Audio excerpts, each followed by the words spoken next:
Mobile কি আমাদের ধ্বংসের পথে নিয়ে যাচ্ছে? দুনিয়া ও আখেরাত ভুলে যাওয়া এক উম্মাহ।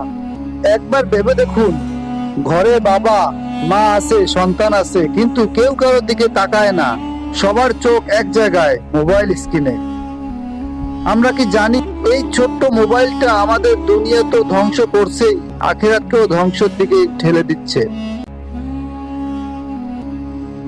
আজ ছোট বড় সবাই মোবাইলের গোলাম হয়ে গেছে। ফজরের আজান হয় মোবাইল হাতে, কোরআন পড়ার সময় নেই, কিন্তু ঘন্টার পর ঘন্টা স্ক্রল করার সময় আছে। রাসূল সাল্লাল্লাহু আলাইহি সাল্লাম বলেছেন, কিয়ামতের দিন বান্দার পা এক কদমও নড়বে না, যতক্ষণ না তার সময় কিভাবে কাটিয়েছে তা হিসাব নেওয়া হবে। তাই ভাই ও বোনেরা, আমরা কি ভেবে দেখেছি আমাদের মূল্যবান সময় কোথায় নষ্ট হচ্ছে? ভার্চুয়াল জগতের মধ্যে আজ অনেক ছেলেমেয়েরা গেমে আসক্ত, রিলসে আসক্ত।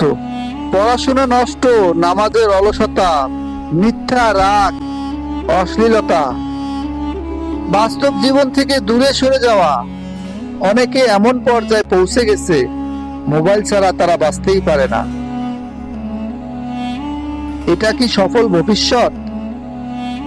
এটা কি একজন মুমিনের পথ?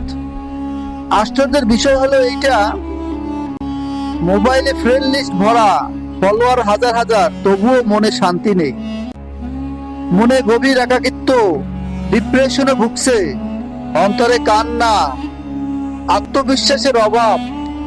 কারণ কি জানেন? মানুষ আল্লাহ থেকে দূরে গেলে সবাই কাছে থাকলেও সে একা হয়ে যায়। আল্লাহ বলেন, যে আমার স্মরণ থেকে মুখ ফিরিয়ে নেবে তার জীবন হবে সংকীর্ণ। তাই ভাই ও বোনেরা, সতর্কবার্তা, ধ্বংসের পথ থেকে আমরা সরে আসি।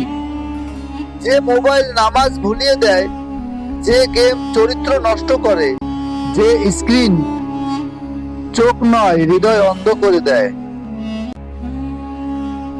সেটি নিয়ামত নয়, সেটি পরীক্ষা।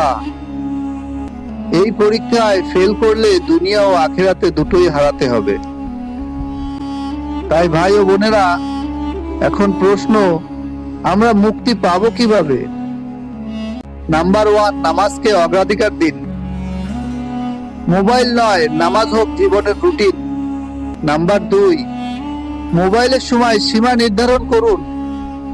নিজেকে প্রশ্ন করুন, এই সময়টা কি আল্লাহ পছন্দ করবেন? নাম্বার 3, কোরআন ও জিকিরের সাথে সম্পর্ক গড়ুন।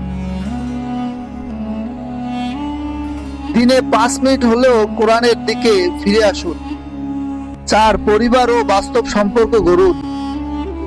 মোবাইল সরিয়ে রাখুন, বাবা মায়ের পাশে বসুন, সন্তানদের সাথে কথা বলুন। নাম্বার 5, শিশুদের জন্য বিকল্প কিছু করুন, যেমন খেলা, গল্প, ইসলামিক শিক্ষা। শুধু মোবাইল হাতে তুলে দেবেন না, শিশুদের বিকল্প কিছু শিখান, যেমন খেলা, গল্প, ইসলামিক শিক্ষা।